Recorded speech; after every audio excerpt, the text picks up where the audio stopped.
Aaron, I don't see it live yet. We just went live. Hi, my name is Wendy Brecken, and I've been in this community and in this district for 33 years. And I have a daughter who went to Brownsville Elementary and all the way through Vaca High in the Vacaville Unified School District, as well as a daughter who's a teacher.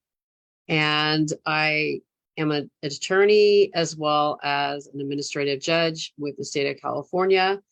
And what I do with the community when I have time is attend city council meetings. And I was a planning commissioner for a while. And one of my focuses has been the growth of the city of Vacaville and its impact on the schools.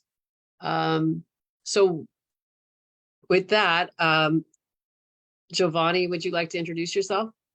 Yeah, hello, my name is Giovanni Silva, and I go to Willis Jepson Middle School. I am in the 8th grade, and I'm a Boy Scout, and I play for the Vacaville Soccer Club. And I am here to present. Okay, so what we're doing here is we have a special election that will take place December 19th for a school board member. And we have Tracy Stacy here today with us, as well as Amy Tran Russell. And we have a number of questions and responses. And Giovanni's going to get a little bit more into that. Okay. Vacaville People's Forum would like to welcome the candidates for the Area 6 and allow them to introduce themselves and why they are running. Each candidate will have 2 minutes, and I will call on each of you in alphabetical order. We'll start with Tracy Stacy. Good evening. Thank you very much for having me. I'm excited to be here. I'm excited to have this opportunity. I was not anticipating an application or even a special election. So to have an opportunity to potentially serve again is really important to me. This year is really critical to Vacaville Unified. So I'm here wanting to serve, really to represent all families, parents, students, teachers, and really to listen, to hear. So the thing that I learned the most and why this is probably the most important to me is that the LCAP, having a shift from categorical funding forever to local control accountability planning has really allowed us, we still have work to do, but allowed us to really focus our money for our kids, for our community, for what's important to us, what our community needs, what our kids need.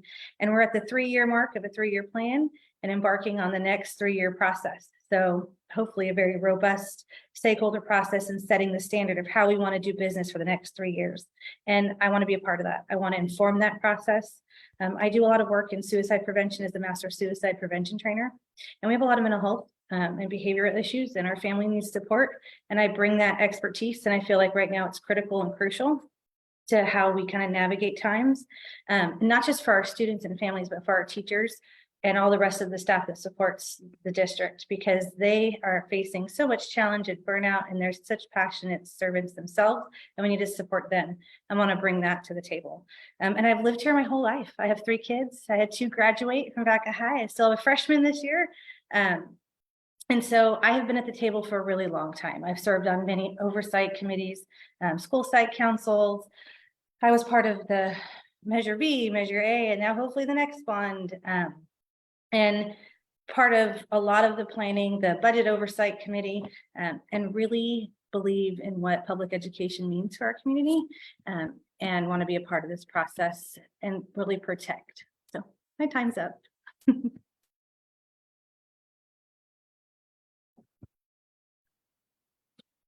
Okay. Amy. Next, we'll have Amy Tran Russell provide her 2-minute introduction.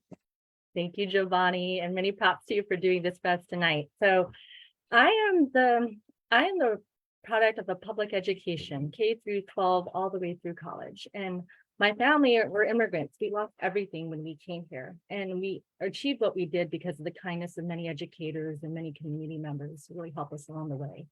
So I really believe in the power of education and the power of community to help create different futures for people. My background and my entire 2 decades of my career have been in education.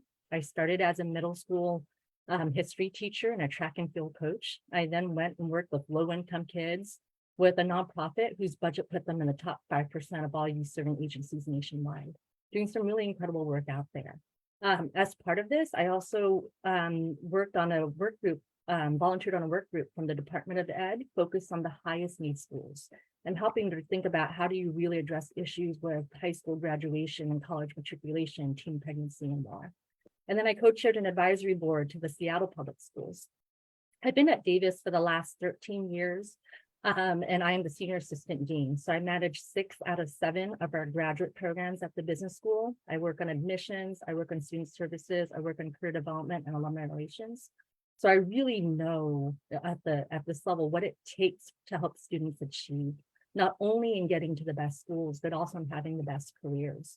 Earlier today, we announced that one of my programs is actually #1 in the world again for our ability to get our students jobs in relation to how much we charge them. So I want to bring this knowledge. I know, especially now with the issues with inflation and the recession that's taking place, it is so important to help our students and our teachers and our parents focus on how do we make the most out of every opportunity that they have in the classroom to help them achieve long-term success. And I think that that's what I can really bring, in addition to a lot of compassionate leadership, the ability to build bridges with different community groups to bring in relationships and partnerships. Thanks. Thank you, Candace, for your introduction. So we just wanted to point out that this is a forum, it's not a debate. So all candidates will get the same question and they are to respond to the question and not to the other panelists. You'll have 2 minutes to answer each question. And each candidate will be given a signal at 15 seconds as notification it is time to wrap up their response. The order of answering has been randomized and will change with each question. Candidates can ask for questions to be repeated, and every candidate will be given 30 seconds to close at the end of the forum. Finally, the Vacaville People's Forum does not make any candidate endorsements. The VPF forums strive for impartiality, fairness, and to treat each participant with respect and dignity. We merely host a platform to have community members' questions asked and answered. So our next question will be presented by community member Lena Mendez regarding the Local Control and Accountability Plan, LCAP.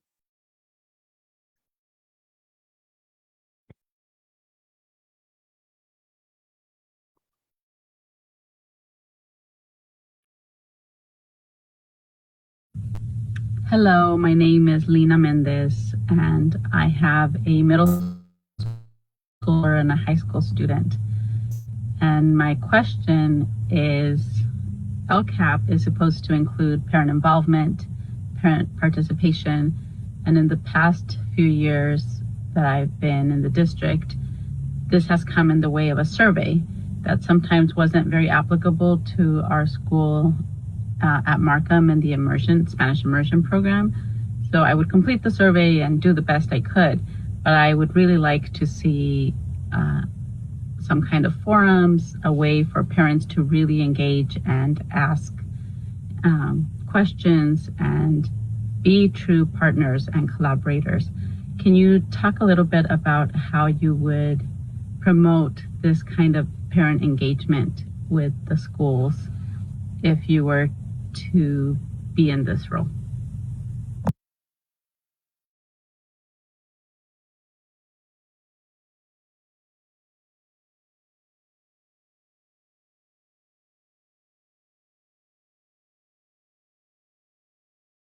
Oh, Wendy, you're on mute.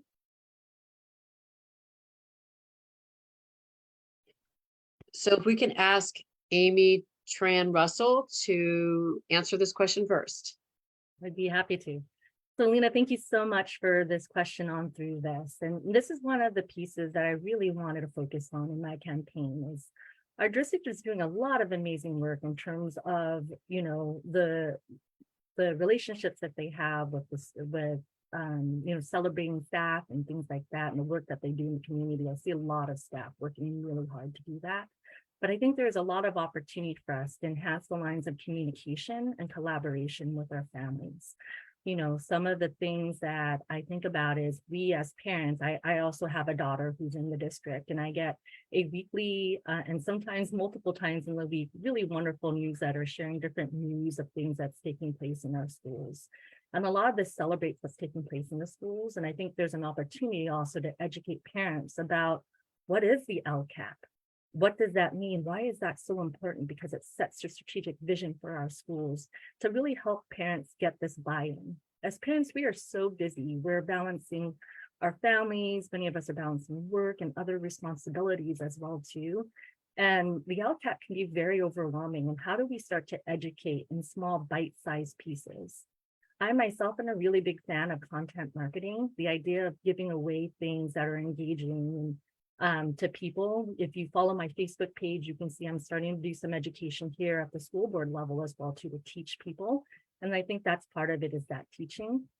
And then partnering with our school staff and our district staff to see how do we have, what resources do we have to allow for different conversations.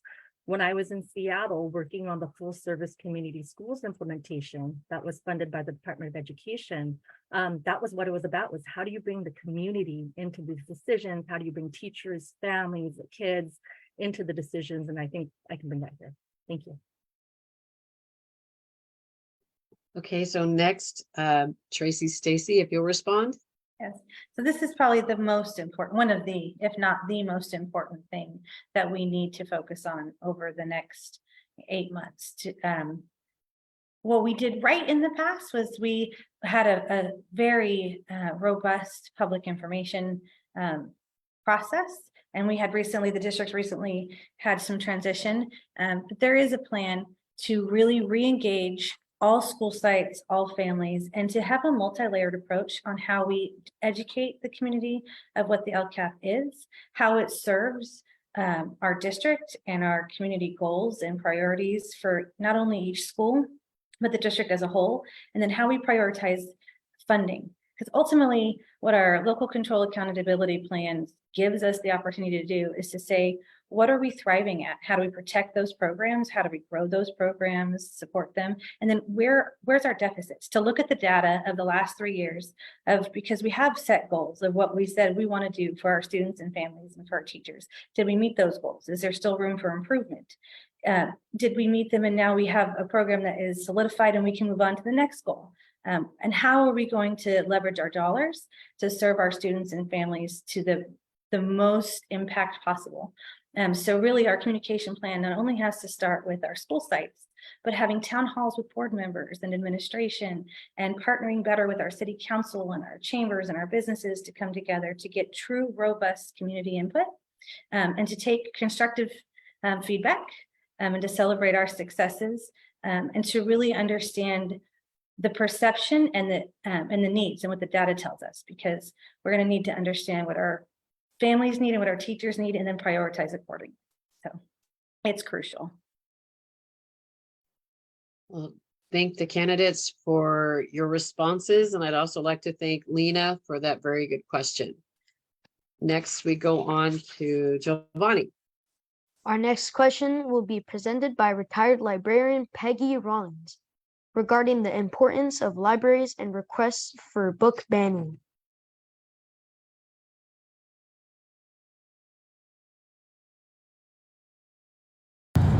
Hi, I'm Peggy, a retired librarian living in Area 6.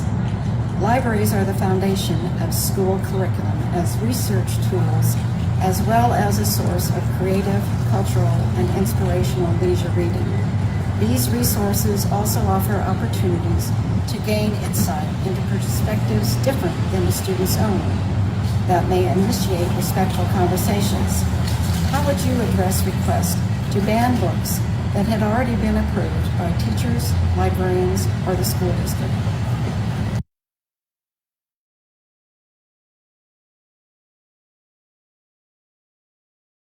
Okay, now we will call on Tracy. Thank you. And thank you to Peggy. So this is an interesting question because thankfully, we haven't had too many requests that am aware of. I did reach out and ask here locally around banning books. But, you know, AB, just for the community, AB 1078 is new legislation that passed recently from our governor's office. And really, it's meant to support standing legislation of the Safe Place to Learn Act. And ultimately, it's this check and balance, I really think, of holding school boards accountable to hopefully keep politics out of learning. Because really, that's what we need to do, right? We're supposed to have nonpartisan school boards that have our students' best interests with the best inclusive learning possible. And that really still goes to making sure that we have accessibility to books that are diverse and inclusive, but also age appropriate and safe. And so there is a process in our district where professionals are vetting curriculum, the state vets it, and then it comes down to different, to school sites, the school board vets it, and we actually make sure that all new material is available at the district office and at school sites for people who are interested to go pick those up and read them and ask questions. So there is a process to question all materials that come through before they're approved. So I would really just, education here is the best thing. I think that everybody agrees that we want to keep our libraries robust with as much information and access to unique and robust options of learning for students. And I think the concern, you know, social media is a blessing and a curse, right? Just to understand what's happening locally and what's actually available, and that we all have the same compass around safe and age appropriate and what we're trying to do for our kids. And ultimately, the district has until July 1st of 2025 to create a policy that will address this. So we have time to work as a community to make it work. Okay, now we will call on Amy. Okay, thank you so much. And thank you, Peggy, for that question. You know, I think this piece about book bans is really one that stems from fear and from concerns of families. And I think that piece around education is really important to helping families understand what's going on behind this. In terms of the numbers, though, it is very striking. The American Library Association said that attempts to ban books were up by 38% on through that. And then when you look at the types of books that are getting banned, they're coming from marginalized communities and communities that don't have a voice. The majority of books that are in schools represent a Caucasian culture and a male culture in terms of that as well too. And so when kids are not seeing different voices on through that, that starts to have them think about, you know, who is being really important in society. We come from a society that has many amazing things, but also a lot of history of inequity. To this day, women are making 60 to 82 cents on a dollar as men are. And so when we take away books that highlight women and other people, we create this message that these voices are not important. I think the other place that I would talk about with families is around this importance of the freedom of speech for the kids as well too. And I think that's the other piece that kind of taking place. But I think having conversations to understand what are the concerns, really educating around that and having open dialogue. I think these are all really important places for us to move as a society together. Thank you to Peggy for their very important question and for the candidates' responses. Our next question will be presented by Vacaville Unified School District student Lily regarding a potential new school bond.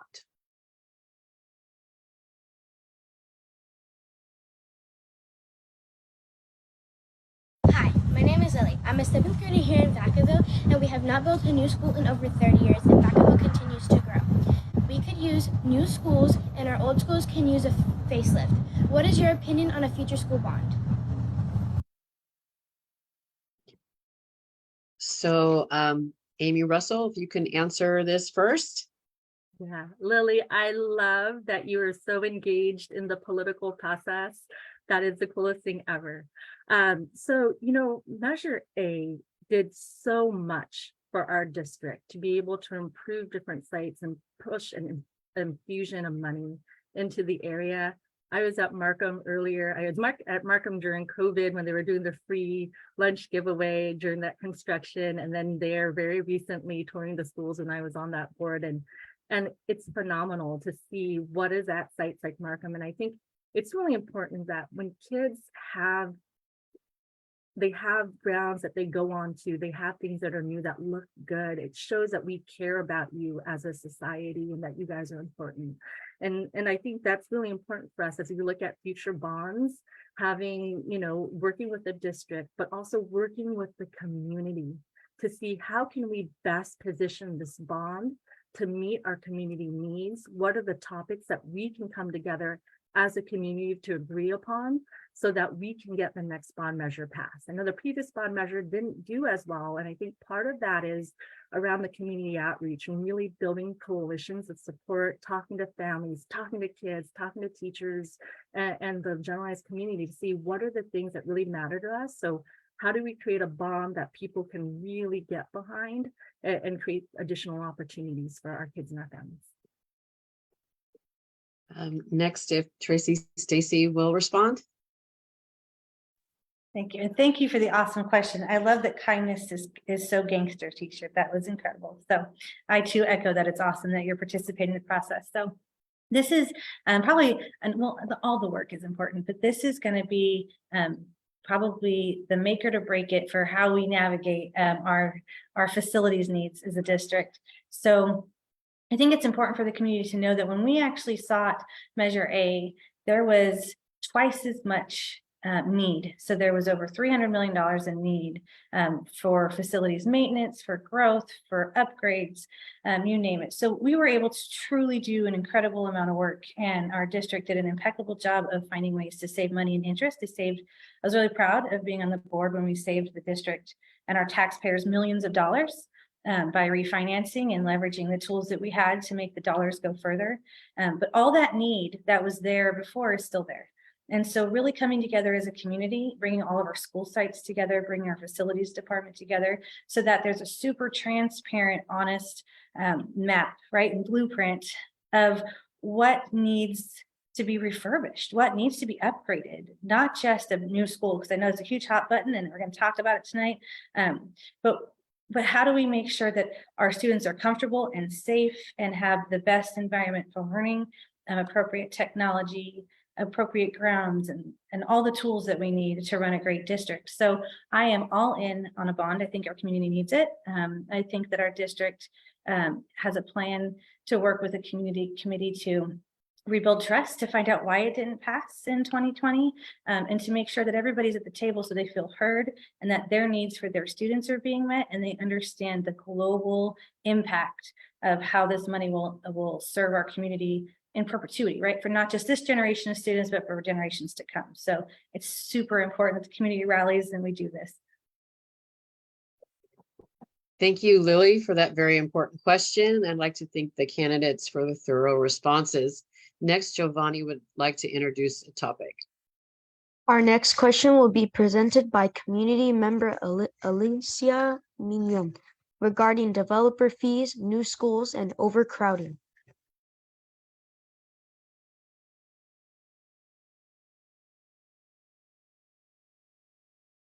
Hi, my name's Alicia Minion, and I'm standing in the North Village development area of Vacaville. The North Village Master Plan was approved by the city in 1995 and included plans for a new school, and we're still waiting for that school. The district does not have the funding, in part because new home builders do not pay enough development impact fees, known as level 1 fees, and the voters did not pass a new school bond in November 2022. Worse yet, FCMAT, known as the Fiscal Crisis Management and Assistance Team, issued a report in May of 2022, citing that the district needed over $597 million to pay for priority projects. With that said, my question for the candidates is, what are your recommendations that would facilitate the new construction of a new school and the funding of priority projects so that students' learning environments can be improved, especially in schools that are overcrowded? Thank you. Now, could we have Tracy respond? Yes, thank you so much. So I can honestly say that this is the overcrowding, and this is a hot button. The school is a big deal in our community, and rightfully so. So I think it's important for everybody to understand that census drives a lot of growth, because even if we had the money as a district, I can honestly say one of the worst decisions to have to make is investment that you know is necessary, but can we afford it on the back end? Are there going to be students to fill the classrooms? Do we have the budget to pay for the lights and the books and the teachers and the staff? So it's a really big picture. And sometimes I think that might get lost. So there's space to do some education with the community of what it looks like to build a new school. But overcrowding is a real thing, because that goes to safety, that goes to learning, that goes to engagement on campuses. And so this bond, really, I think collectively, overwhelmingly, we've heard we need a new school somewhere. How do we deal with impaction and make the community have reasonable and appropriate access? I will say I'm a little protective of the district in that developer fees, that we need to work more closely and partner with the city to see if there's a space to increase those. And that's a policy, a legislative, a city, school board collaboration that needs to happen to fix that. But additionally, really, developers made a lot of promises to community without ever talking to the district. And so I can say that when I was on the board, we came to the table saying, we will take it in the chin and we will try to find a solution, and here's the real deal. But really, I think that everybody understands that we need to come up with a solution for growth, because there's new growth coming too. So being strategic of the location of a new school site, can we use Elmira? Do we have the infrastructure? Can we leverage our dollars? Should we do a 6-8 school? Do we need a new K-12? But really bringing the community and finding the right location is going to be crucial. And then again, it goes back to the community supporting that bond to give us the opportunity to make those good decisions and do what's best. Now, could Amy respond? Absolutely. And Alicia, thank you for that question. And I think this is a space where in my background, particularly the combination of my education background, but also my business background, can really come and help on through this side. I agree with you. It's really important for us to do that continual investment in our schools. Smaller class sizes are so key. As someone who was a teacher, the large class sizes are not only to service to our teachers, but also to our kids about learning. There's so much research around that. My background, not only do I have that bachelor's degree in history and that master's degree in education, but I also have an MBA as well too, so a master's of business administration. So really understanding the finances, the negotiations, how to make things happen, smart decision-making, the strategic decision-making, those are all things that I can bring to the table. The other piece that I can bring to the table is my leadership that I've had in terms of, I run 6 to 7 of the graduate school programs. I did help negotiate out a lease for our program in our San Francisco office. That nuanced understanding of being able to sit at that table and looking at that scale and then guiding the district in terms of their negotiations, in terms of priority projects. How do you make those hard trade-offs so that you get the biggest bang for our buck? Our district team is amazing in terms of the depth of the research that they do. And I think that's where I can add a new and a unique perspective to really help us figure out how do we solve this issue. And then the other piece is going back to what I said earlier around community building and coalition building, is how do we work with our community to be able to get another bond forward that they can really get behind so that we can get it passed and be successful on this go around at that time. Thank you. Thank you to Alicia for the very important question and for the candidates' responses. Our next question will be presented by Vacaville Unified School District student William Shea regarding special education at VUSD.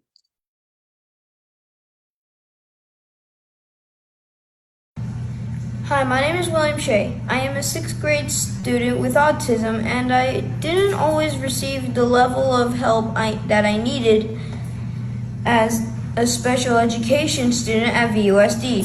Will you please explain how your actions on the board might impact students like me, and share what your goals are for special education of Vacaville Unified?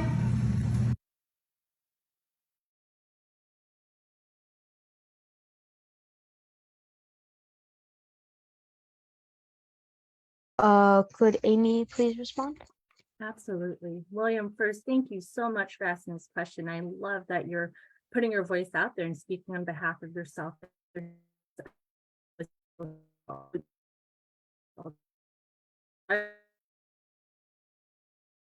You know, I think that we have students, families to be advocates at that same time, and for people that are voted in the school board to be listening and to be listening well. I, throughout my career, been very accessible, whether it's to my students, my staff, faculty, the community member, and really listening and then saying, how do we take what we're doing and use that as a way to improve? I think that's one skill I bring here.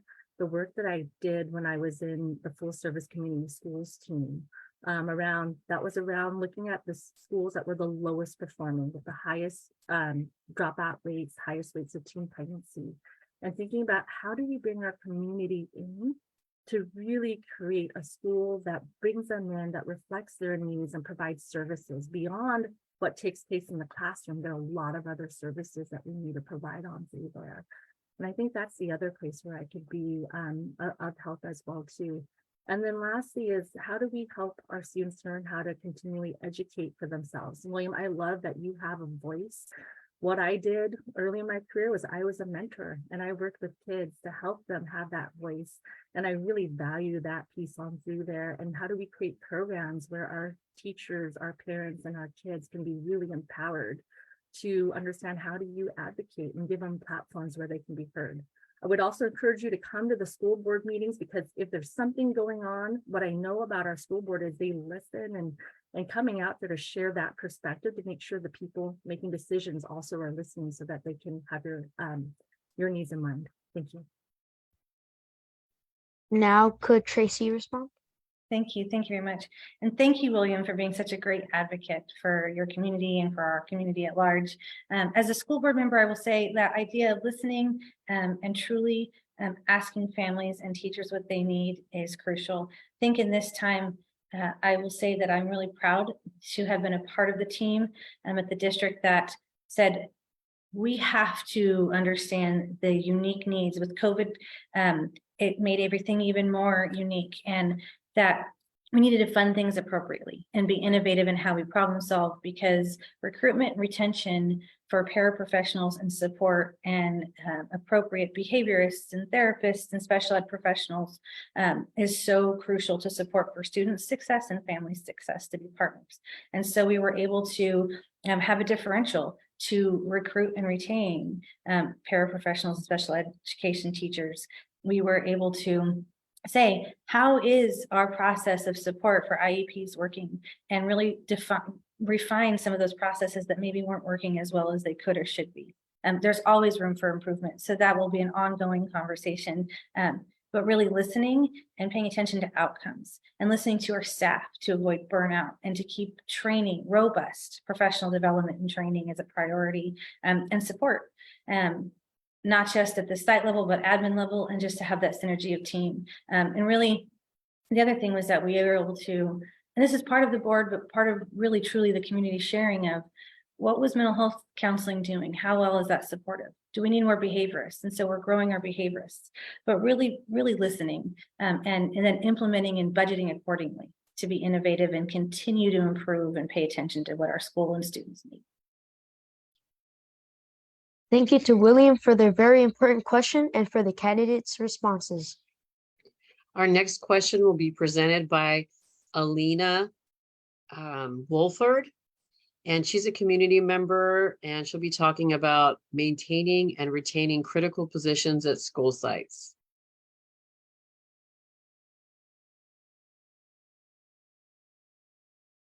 My name's Alina, and I have a second grader who attends Markham Elementary School. My son has attended Markham since kindergarten, and the principal starting this year will be the third one. My question to you, the candidates, what ideas do you have to retain critical positions such as principals and assistant principals and maintain stability at the school sites? Thank you. Okay, so Tracy, Stacy, can you answer first? Absolutely. Thank you, Lena. So this is such a critical question. We don't typically talk enough about supporting our admin staff at school sites. We talk a lot about teacher retention and the teacher crisis and other gaps in staffing. But really, I would say that those critical positions for our principals, our assistant principals, is this culture of having extra staff because it supports students. And that's really the whole goal, to reduce the need for maybe bigger discipline challenges. Having deans is one of the opportunities to really support the admin teams at schools. Having really good programs. So for example, at two of our schools, I think they're at all schools now, but two specifically are really doing PBIS at Markham and at Hayden. And that culture helps to not only build community and that idea of community support and family at a school site, but empower kids to problem solve. Potentially, it's in theory reduce behaviors because they have the supports and the wraparound that they need, but also then support our admin. And ultimately, we need to support our administration at all our school sites to have the tools they need to be great leaders, right? To support their professional development, to support their engagement, whether that's through budgets, engagement, supports, and training, whatever they may need for their school communities, but really having the critical positions to make those school sites work to their, and really listening to what each school site needs, because all of our schools have such unique personalities. Their students have unique needs. And whether that's extra behaviorists on campus, specifically for general education, like I said at Dean, we have to support our staff to be successful because turnover can cause such upheaval at campuses. So it was a great question, and it's something we should put in our LCAP. So there you go. Thank you. Next, Amy Tran. Russell, sorry. That's okay. Thanks for that question on through there. And I agree, the retention, the recruitment and retention of talent across the board is something that's so key. Alina, I know you talked about having your principal and key, as that being one of the key positions. And I think definitely having that leadership position is really key for retention. But I would actually say across the entirety of our district employees, looking both at our certificated as well as our classified staff, looking at our teachers all the way to our secretaries, paraprofessionals, custodians. How do we create this space? Because each human being that our students come in contact with are making a difference in their lives. I know that when I go to school, our crossing guard is one of the people, she brightens up my day every single day. She has a huge smile. She greatly welcomes our kids and she keeps us all safe. And so how do we keep the best individuals there possible? The district actually at the last board meeting talked about one of the pathways programs that they're developing for their certificated staff. So if teachers are interested in moving into admin role, how do you do that? And what's that pathway, that training? And I know they have plans to look at this for the classified staff as well too. I think beyond this, the other question is something that's really important to me, which is how do we create income equality? So our folks that are teaching our kids, who are with our students day in, day out in a wide variety of roles, how do we create scenarios where we are competitive in terms of pay, where there are good benefits for them so that they can support their families and feel comfortable in what they're doing and not have to sacrifice, as so many of them are. And then thinking about how do you provide other services? Right now, there's a lot of need out there on mental health and wellness and other places. So how do you bring those into the classrooms and also for staff as well too? Thank you, Alina Wolford, for that great question and appreciate the candidates' thorough responses. Giovanni? Our next question will be represented by VUSD student Gus Sullivan regarding traffic and school safety.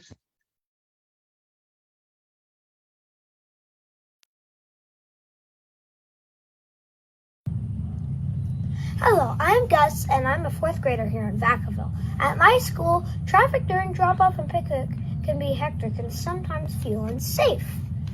As a member of the school board, what would you do to ensure traffic safety for schools here in Vacaville? Now, could we, Amy? Yes, I love, Gus, you are so precious. Thank you so much for asking that question on through there. You know, I talked just moments ago about the importance of our crossing guards and the importance of staff retention as well too, is making sure that we have good funding. And there's been times we haven't had people at all of our stations as well too. So how do you make sure that we fund these key positions really well, so that kids and their families can have that human being there to make sure that they stay safe? That's one piece, is around the funding, the retention, the recruitment, retention, and the funding. You know, I think the other piece, in terms of school safety, is really looking and seeing how do you create dialogue between the district and the families. What I observed is there are sometimes situations that might be going on that families are noticing, but the line of communication isn't getting to where it needs to get. And during that time that I was appointed to the school board, you know, I actually was at a park, and one of the parents there found out I was on the school board and mentioned this safety issue that she had seen right before the beginning of school. And what I was able to do was call Superintendent Santa Padre to send him a quick message to say, heads up.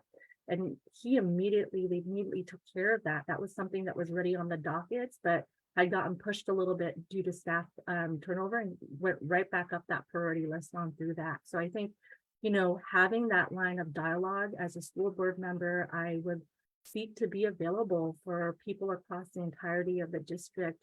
And then I would also encourage people to come to the district meetings so that we can understand what's taking place, because I do believe the staff very much want to serve. Thank you. Oh, now could Tracy respond? Sure can. Thank you. And thank you, Gus. This is a loaded question, but so good for us to have the conversation, because families throughout the community and just community members are frustrated on a daily basis, I think, at the beginning of school and after school. So it's such an important question.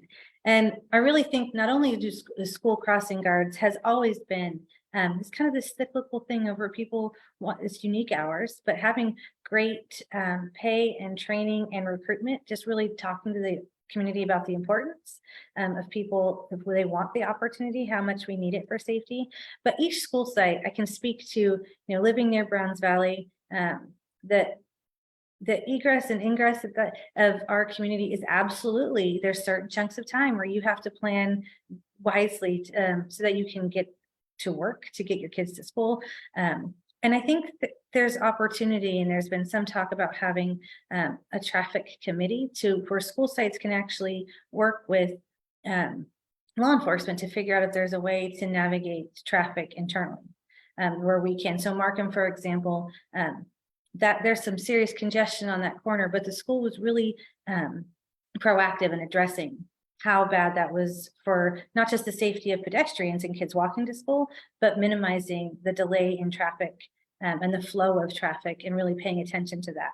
So there's a lot of work being done. It's going to be a constant situation that we need to do, and really paying attention to, as we grow and as we talk about a new school, what we're going to deal with traffic as well, to keep that on our radar. Thank you to Gus for their very important question and for the candidates' responses. Our next question will be from community member Jeff Fletcher.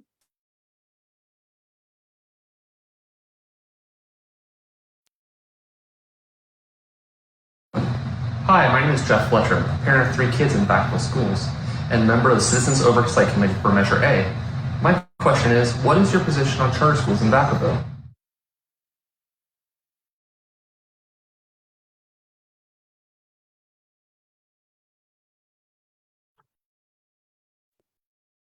Tracy Stacy, if you will answer first. Sure, thank you. And thank you, Jeff. So I am so proud of Vacaville Unified, because over the last, I would say decade, but really 5 years too, there's been so much growth in really embracing a spirit of school choice and meeting families where they are, and meeting kids where their needs are, and what kind of environment they will thrive in. And so Vacaville's done a really good job of having dependent charters and charters that they sponsor with unique programming. So whether it's Sierra Vista, whether Fairmont, the Kimmy Academy, there's lots of options for families to meet the unique needs of their child. In addition, having charters locally, I wasn't on the board when Kairos was approved, but thankfully they are thriving. they serve a unique need in our community as well. And we need that kind of robust options for families. As a school board member, there's a lot of laws and direction and a box that you have to live in and what that looks like, because our charter schools are also public schools.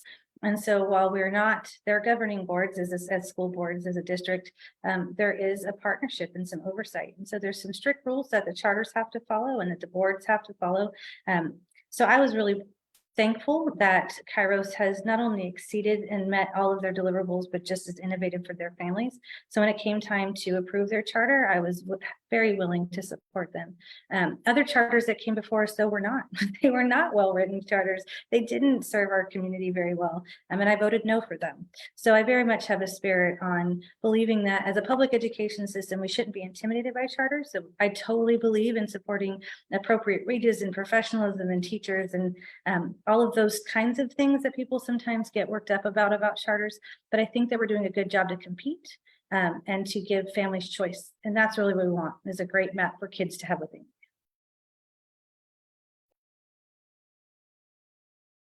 Oh, Mary, you're on mute. Amy Tran Russell next. Great, thank you so much. And thanks, Jeff, for that question and for your work in the community as well, too.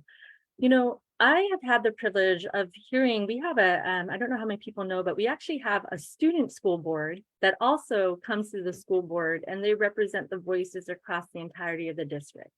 And we have students from a wide range of schools, including our charter schools that are there, and the work that our schools are doing are really incredible. You know, I think the original vision of a charter is a really interesting one. They were designed to be innovation labs that improve student learning, and they bring in different teaching methods with professional development opportunities for our educators. These charters could be really nimble to meet the needs of students that were harder to serve in that traditional public school setting. And they were supposed to be developed locally with input from stakeholders, from educators, school board, parents, guardians, and the communities. And we have some really interesting work that's being done here. I think that one of the concerns around the charters for me is the monetization of some of the charters. It is something that's concerning, given that I do believe public education, like we want to have the students and their interests at heart. And so, you know, I think the charters are looked at for me on a case-by-case basis. We look at their student outcomes. We look at the staff that are there. We look at how qualified the staff are. We look at the diversity of the student population that's being served and how that matches with the makeup of our schools as well too. And so I think, you know, charters have a lot of potential, but I think it is also something that you look at on a case-by-case basis at that same time as well too. Well, thank you, candidates, for your thorough responses. And thank you to Jeff Fletcher for the very good question. Giovanni? Our next question will be represented by VUSD student Angel Gutierrez regarding the Equity Task Force. Hello, my name is Angel Gutierrez, and I'm an 8th grader at Sierra Vista. My mom is a member of VUSD's Equity Task Force. Are you aware of that group? If so, what are your visions or ideas for equity and inclusion in our school district? Could Amy respond? Absolutely. Thank you for that question, Angel, and also for the work that your mom does in that community. You know, I'm starting to learn more about the Equity Task Force, and I know that it came together in the summer of 2020, and they were looking at really creating an equitable learning environment to combat, you know, the hate, the bigotry, issues around race, ethnicity, gender, sexual orientation, disability, and religion. And it really sought to bring together the community, having different listening sessions with students, staff, and community members on through that. And then working on different areas from curriculum to staffing to discipline. I think this is a work that is really important to do and to continually do. You know, the Surgeon General of the United States talked about how we are in like a pandemic of loneliness, and how the stresses that we've been on as a society have really frayed our ability to connect with each other, to have empathy for each other at that same time. The work that I do is very much about kind of creating places where people can have a voice, and how do I empower the students that I work with, the staff that I work with, I actually was one of the staff members that started a diversity champions program over at UC Davis to really empower staff throughout the entirety of my organization to think about how do we bring forward different issues of diversity, equity, and inclusion.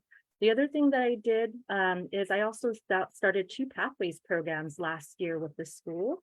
And that was looking at how do we create opportunities to give away free support, both academic and college, that usually our students have to pay to get.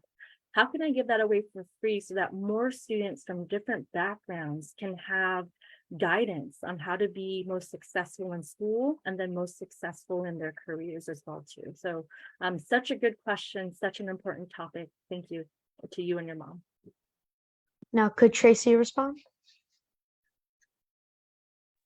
Thank you, Angel. This work is critical. I am super thankful that we actually have a very organized equity inclusion task force and the work that's being done and the plan that's been developed. You know, a lot of time and expertise and learning has gone into what are our blind spots in our community? What are we doing right? What are we doing wrong? Where do we need to work on recognizing what we can do better? How we can stand in the gap for communities, how we can listen and give equity to voice, how we can build connections and better outcomes. And so some of the work that I do personally is a lot of the equity inclusion work I do is through community connections, trauma-informed stigma reduction, healing. And right now I'm actually in a class being certified on restorative practices. That is restorative justice, healing and response to community events, to restorative justice practices on campuses to support students, to give tools to administrators, and to create connections and inclusion and really restorative skills for our kids, relational skills for our kids to break down barriers and walls and create connection. I'm really happy that we have a plan that we can now embed in all aspects of the business that we do as a district. Ultimately, we need to embed our equity plan into all the business that we do throughout the district for our kids and the campuses and our LCAP. So I'm really excited about the opportunity that we have moving forward to do that. Thank you to Angel for their very important question and for the candidates' responses. Our final question will be presented by Brooke Fox. She's a community member talking about the future of arts education at Vacaville Unified School District.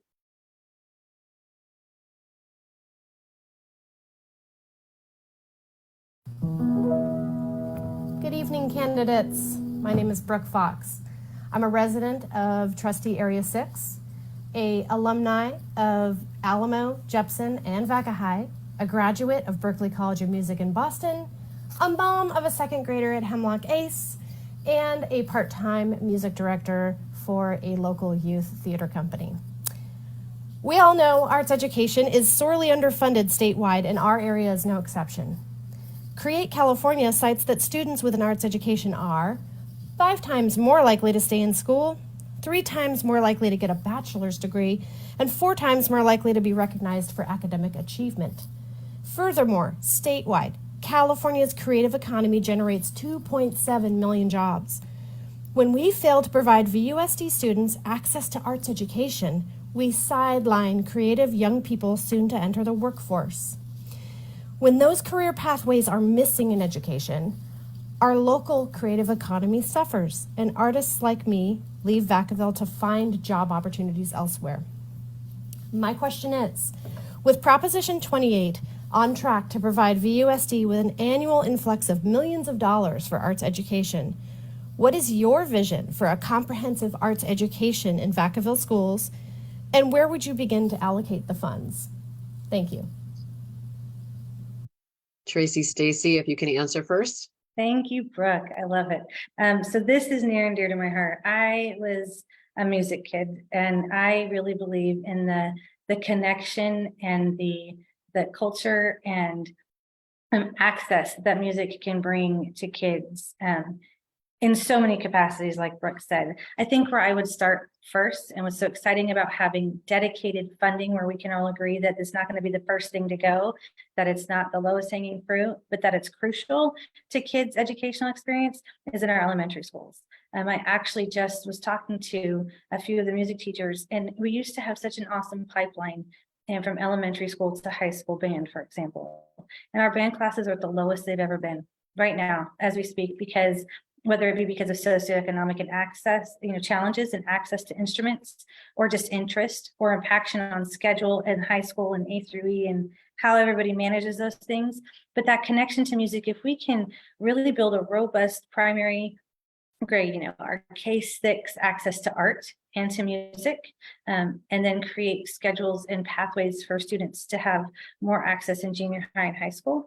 Not only would we see more positive outcomes, but more engagement in our arts and the educational outcomes with science and math. The data is all there, right? The culture, the expression, the communication. It's just so exciting that now we can canalize our priority and we actually have a funding stream to do it. But I would really start with our music teachers and say, where are we bleeding the most? What do we need first? And then work backwards to really get into our elementary schools and create pipelines for connections. Amy Russell? Yeah, I love this question, and thank you so much for asking it. I think the first piece is making sure anyone that's in a decision-making position really understands that art is not a nice to have. It is an essential piece to have on through.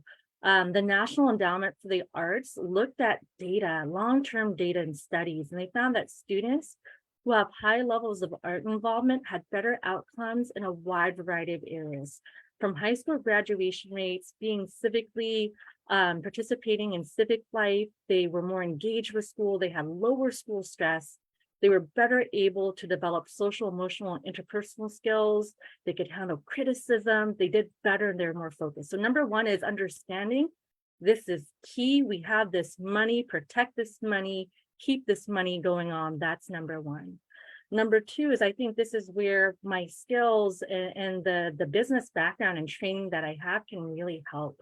So one is around, when you develop a product, you talk to the people and you talk to the customers and you talk to people to understand what they want, right? So talking to the students, talking to the educators to understand, but also how do you create a product and launch it? If you think about arts education as a product, how do you take this through the product life cycle so that we just don't create something that is nice, but no one utilizes, that dies, but something actually that students get really excited about? And how do you do different types of very simple testing to ensure that the arts programming that we do will be successful over the long term? And that's something that I have a track record of success at the business school doing at that same time as well too.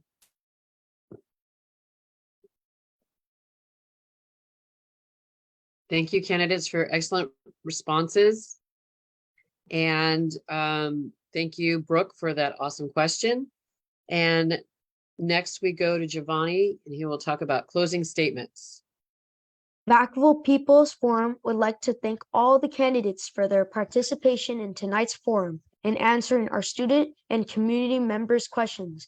Now each candidate will be given 30 seconds to summarize why they are running for office, their qualifications, and make a closing statement.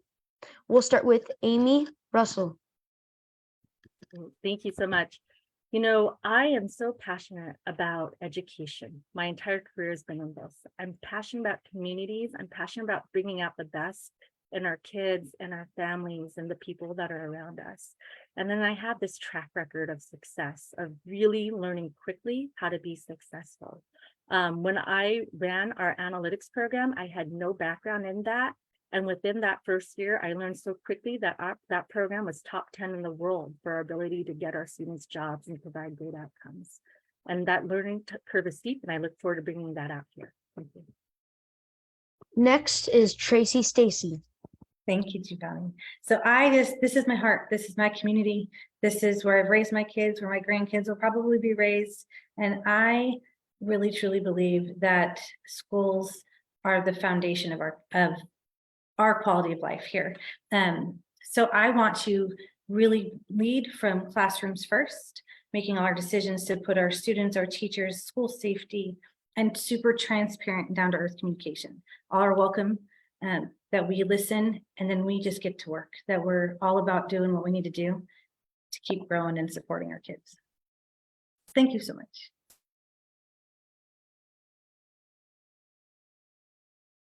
Well, I'd like to thank the candidates for attending and the audience for attending. And it's, we really appreciate you listening to all the statements and the questions, the responses, and really thinking about who to vote for.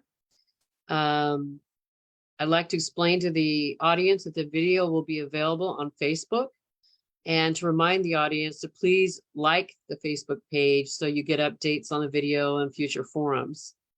Also, with regard to the special election for Area 6, which is what we're here about, residents in Area 6 should see their ballots in the mail in early November, and election day is December 19th, 2023. Be sure to check the Solano County Register of Voters for important information regarding this election. Once again, thank you. Thank you, everyone, so much. Good chatting with you all today. And well done, Giovanni. That was Thank really you. awesome.